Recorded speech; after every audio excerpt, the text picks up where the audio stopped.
আসন্ন জাতীয় সংসদ নির্বাচনে লেভেল প্লেইং ফিল্ড নিশ্চিতে নিরপেক্ষতার সাথে পুলিশ কাজ করছে বলে জানিয়েছেন ডিএমপি কমিশনার শেখ সাজ্জাদ আলী। রাজধানীর সেগুনবাগিচায় ক্র্যাবের বার্ষিক সাধারণ সভায় তিনি কথা বলেন। বর্তমানে অপরাধ এবং আইনশৃঙ্খলা পরিস্থিতি পুলিশের নিয়ন্ত্রণে আছে এবং হাদির হত্যাকারীদের ধরতে সর্বোচ্চ গুরুত্ব দিয়ে পুলিশ কাজ করছে বলে জানান ডিএমপি কমিশনার।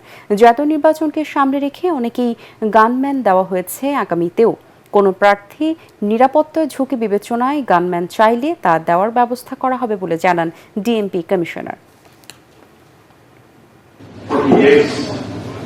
যদি আমরা আইন শৃঙ্খলা এবং অন্যান্য বিষয়কে নিয়ন্ত্রণে রাখতে পারি তাহলে নির্বাচনটা সুষ্ঠুভাবে করা সম্ভব।